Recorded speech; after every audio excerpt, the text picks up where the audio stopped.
In this video, I'm going to teach you all about user stories. All right, so what is a user story? Well, first of all, where is, I guess you'd say. Now, when you think about it, the product backlog that we created and we talked about, it is full of user stories. All right, so these individual lines that you see here, each one of those is a user story. And what it basically does in common people language, it's a statement of what is needed, individual features that are needed for the product that will produce value. And as we see at the top of the backlog, you might assume that that's the most highly ranked user story that's available, and you'd be correct. All right, so these are statements of what is needed. Also, they're framed from the user's perspective. We'll talk all about that, but realize we're putting it in the user's hands to say, this is what I'd like, and this is the value that I'll get from it, okay?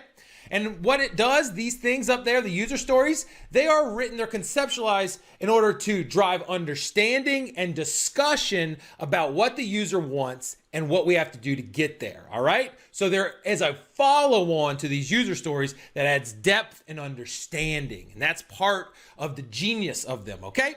Now, these are predominantly from the Agile world. However, they can be used in waterfall to conceptualize what requirements they need to have for the project. But this is mostly an Agile type characteristic. But as we go through it, you'll see that you could potentially apply these in your world in waterfall. So here we go. Now, user stories, from a high level, I want you to think about them as bridging the gap between the people who want something, the customer, the product owner, and the people who build something that they want, right? So there are two different camps here. We have to bridge the gaps. The user stories are what help bridge those gaps. All right, so there was a very, very smart guy, still is, named Ron Jeffries. He is the founder of Extreme Programming, amongst other things, kind of an Agile luminary, genius guy.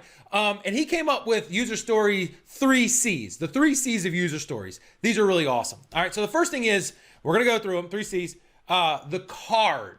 Now, user stories are on an index card. I wish I had one in front of me. Like just a paper index card. That's what they're there for. Now, you might think like, we're doing computer stuff or projects, we need fancy. No, start with a physical card. There's a reason for it, all right? So they are annotated with the user story, some kind of notes, estimates, but think about a card. What can you do with a card? Well, first of all, you could rip it up if it's no good. You can hold it, you can pass it around, you can work through it. It's something that you can put on a table and group together. It has a certain like impermanence, but like openness to it that allows it to be pitched around, all right? So super important that the first C of the user story is a card. That's where we write it down. Now, the other thing is conversation. Now, the card is a promise or an introduction or a guarantee that when we get ready to think about this card, we're gonna have a conversation about it. Because think about it, index cards are about that big. You can't put that much stuff on it. You have to follow up with, what do you mean? Can you explain this? Would this be correct? All those kind of things to get clarification. So the details for the actual user story, the nitty gritties, come out via discussion with the product owner, namely with the team members and the product owner talking about it, okay? And this is where we're gonna get a deeper understanding, all right? And this is super duper important. The other thing is, if you think about the product backlog having tons of cards in it, we're not gonna go at the same depth right off the bat to all of them. That would take a lot of time, right? So we're gonna say the ones that are ranked to the top, we're gonna get those and we're gonna see, whoa, what do you mean by this? How would this work? What are the risks? What is it connected to? Let's make an estimate off that. But we're gonna spend our time on the things that are at the top and refine those, okay? So the first thing is card, second thing is conversation, number 3 is confirmation. Now the confirmation comes through the discussion with the product owner when we start to understand, well, what are the acceptance criteria for this? How will we know what done is, what it looks like, okay? And this is the expectations for done from the product owner. And really what we're doing is setting ourselves up to be like, have a good conversation in the product review or demo on the back end of the sprint or iteration to say, we put these into the sprint, they went through, the team, went through, managed, figured out how they, accomplish it. They get to the end and they say, like, this is what we went off. These are the done. And that's like the script for going through the demo. All right. So the 3 C's, card, conversation, confirmation. That's what we're doing here. All right.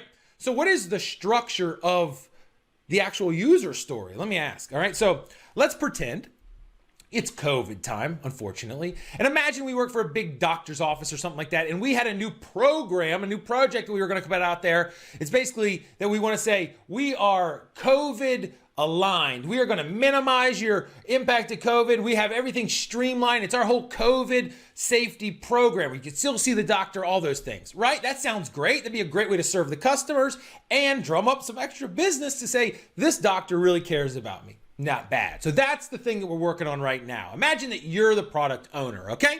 Now, we have to start developing cards for individual features that would be supported in that, okay? So maybe one of the things that if we got around the room and started thinking about what could we do? What could we do? What would they value? They'd say, well, maybe this would work.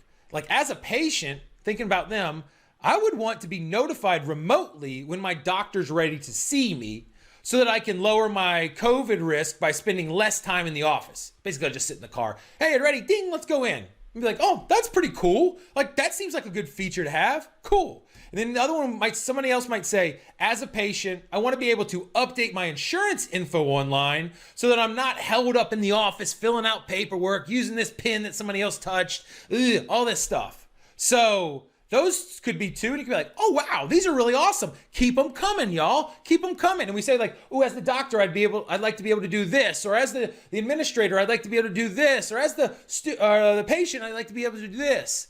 That's what we go through. And think about the backlog would be filling up with all these things that we could do, right? Now, let's look at the deeper into the structure of one of those. We said, what do we say? As a patient, so as a patient, we're framing who it's about. I want to be notified remotely when a doctor's ready to see me. Okay, so that's telling what we're dealing with here. And then lastly, so that I can lower my COVID risk by spending less time in the office. Okay, so there are three things here, right? As we see in the red, I want to be so that I can. Now, what does that frame up to? Who are we talking to? Whose eyes are we looking through? What do they want? And then why does it matter? What's the rationale, the logic behind it?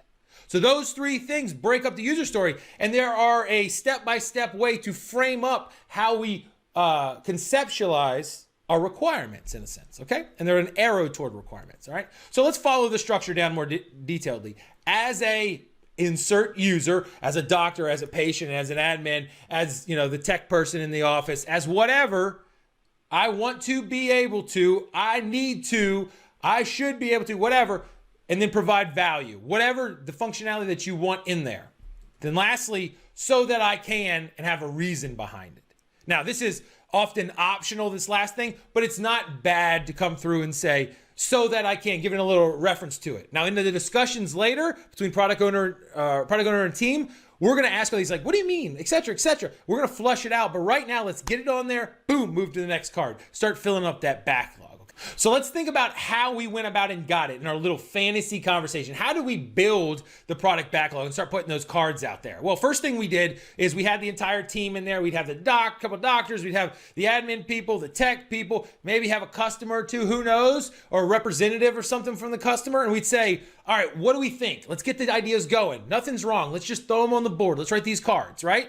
We would do these relatively periodically at the front, fill it up. And then as we learn more, shoot, putting more into the pipeline and the backlog. And then lastly, we're always driven by the product goal. What is our goal, product owner? Our goal is to, deliver a service that lowers COVID risk, creates, security and drives, higher flow through of our customers and all those things. What are the product goals that we're going for? That will drive back to what user stories would deliver on them. Makes sense?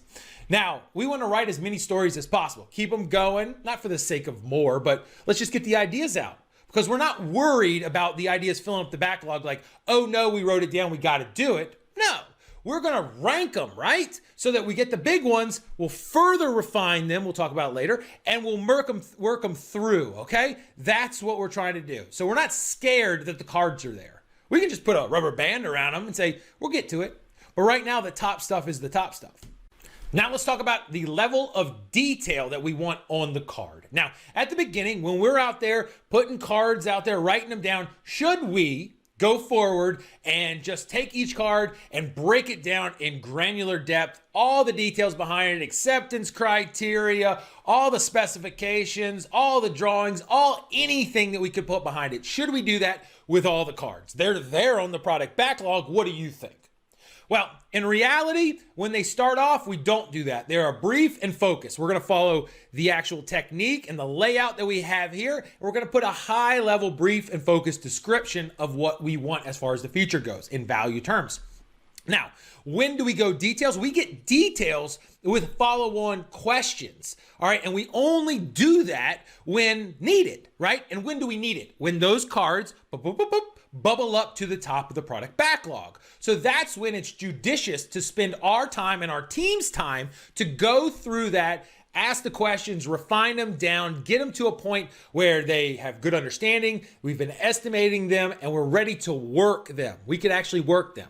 And we don't spend our time or waste our time on the things that we might not deliver or we might not do for months or years or ever. So we are going to prioritize the things at the top. We're going to be managing our backlog. That's called backlog refinement. Next video. All right. And so when we go into that, it's a conversation with the team and the product owner that helps refine these to get to that level of understanding. And it's awesome. All right. And so the conversation, like we said, drives understanding from both parties, and it's focused on context and reasoning. Why are we doing this? What value do we get? Like, how would it play out? Like, can you clarify these points? What do you mean by this? Those are the things where we can cut quick little loops in that face-to-face conversation between the product owner and the team to help define what the team needs to deliver and how to estimate it and how it ranks estimation-wise versus the other requirements out there, or the user stories, right? And so lastly, it also helps the team understand the acceptance criteria that the product owner defines. And that's super important because through that conversations, we're going to break out that acceptance criteria. This needs to be done at the end. This is what it needs to be done in terms of done. All right. And so now we see that these little simple baby cards, the user stories, are very, very powerful. They are defining what we want to deliver in value of the customer, and it helps rank them, and it helps get a conversation, a currency between us, product owner and team, so that we can drive understanding, awareness, and we can actually set them up to be worked correctly.